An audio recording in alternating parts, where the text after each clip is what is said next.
cannot rely upon natural selection to increase complexity and must create the first living cell using only the laws of chemistry and physics. There was no life there that could evolve. Life had to be created somehow. There are so many problems with purely natural explanations, leaving out the Creator, for the chemical origin of life on Earth that many scientists have already abandoned all hopes that life had a natural origin on Earth. Many are saying now life had to come from outer space. It could not have been created under those conditions on Earth. In fact, Scientific America editor John Horgan wrote, "If I were a creationist, I would cease attacking the theory of evolution and focus instead on the origin of life. This is by far the weakest strut of the chassis of modern biology." Now, another scientist, C. Panamparuma, wrote in his book Evolution from Space in 1981, "We have now what we believe is strong evidence for life on Earth at 3.8 billion years ago. This brings the theory of the origin of life on Earth down to a very narrow range of time. We are now thinking in geochemical terms of instant life." And remember what Allah says in the Holy Quran, "And give me no time." Scientists sometimes will make statements to mislead us, to think they know how life originated, and I'll give you one. This is from the National Academy of Science. "The question is no longer whether life could have originated by chemical processes on its own. The question has become which of many pathways might have been followed to produce the first cell." This statement is a lie. A more accurate statement would be to admit that there is currently no known chemical pathway for the many steps in the origin of life, including how an RNA world turned into a DNA world. Somewhere along the line, RNA is said to have turned into DNA, which is the main genetic molecule in all life today, which points to one creator. How did this happen? The answer is no scientist has any clue whatsoever. Problems with such a scenario are well put by biologist John Maynard Smith. And I quote again, "The origin of the DNA code is perhaps the most perplexing problem in evolutionary biology. The existing translational machinery is at the same time so complex, so universal, and so essential that it is hard to see how it could have come into existence or how life could have existed without it. It is as though everything must happen at once. The entire system must come into being as one unit, or it is worthless. There may well be a way out of this dilemma, but I don't see them at this moment." Islam presents a way out of this dilemma. Again, back to Francis Crick. He states, "The origin of life appears to be almost a miracle.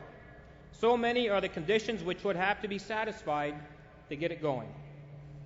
The Holy Quran agrees. It wasn't almost a miracle, it was a miracle. The Darwinian mechanism is incapable of generating the specified complexity that exists in biological organisms.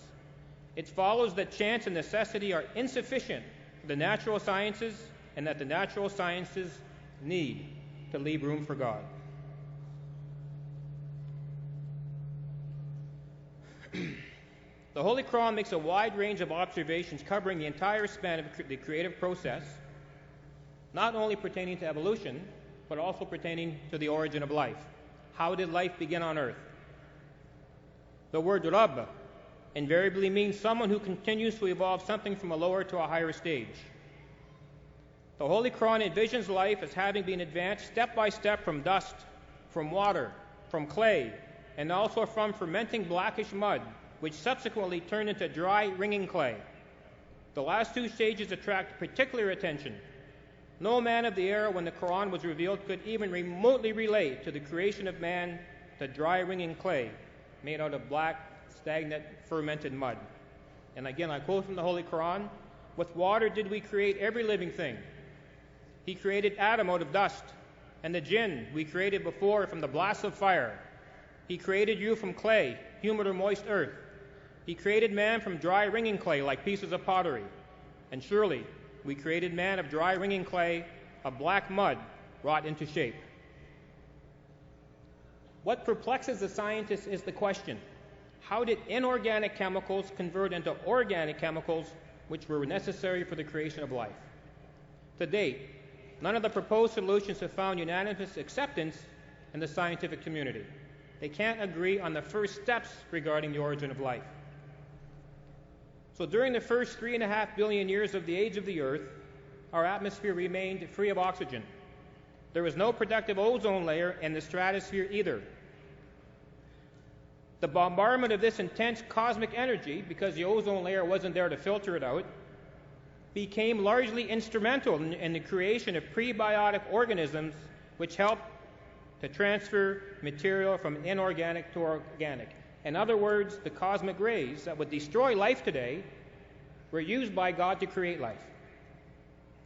Interestingly, jinn, which are known to be bacteria, are described as having been born out of blasts of fire from the cosmos. And the jinn we created before that, the creation of man, from blasts of fire. And the jinn he created from the flame of fire.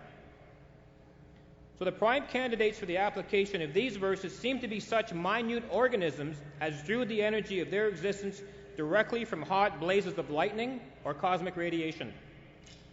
A scientist named Dickerson agrees with this Quranic view, where he observes, most ancient organisms would have lived on the energy of lightning and ultraviolet radiation.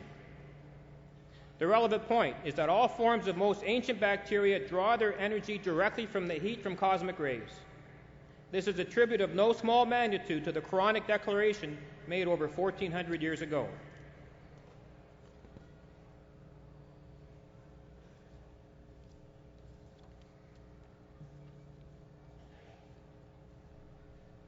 Usman, bring me up page 14, please. Sorry, I'm missing my last page. After the end of the most ancient period of jinn, water played a vital role for the preparation of material needed for molding of the living. This material consisted of organic compounds mentioned as stagnant mud, decayed to jinn. Sidney W. Fox showed how clays subjected to cycles of wetting and drying can link molecules of the amino acid together known as glycine. The cycling transfers energy from the environment to the organic molecule. Hence, we make inorganic molecules into more organic molecules using clay made from black stagnant mud as a filtering process. The Quran is evidently on the side of those who support a wet beginning with an intermediary stage of dryness where concentrated primordial soup was molded from blackish mud into plates like drinking clay, such as broken pieces of earthenware. It is worthy of note here that these verses clearly state that the material used for the making of pottery-like plates was decayed organic matter, stagnant blackish mud. The scientists believe that upon further drying, the clay must have crystallized asymmetrically, thus becoming laminated into extremely thin layers set upon another to form plates resembling pieces of pottery. Now, Graham Cairns Smith hypothesized that clay crystals could have acted as a template which could allow for the continued creation and replication of organic material. Hypothetically, this scenario could create a wide variety of organic molecules. So the actual chemical process of turning inorganic molecules into organic molecules is presented in the Holy Quran. From what we learn in the Holy Quran, it appears that life began with the ultimate goal of creating man, with a foundation in water as a type of bacteria that drew its energy from cosmic rays.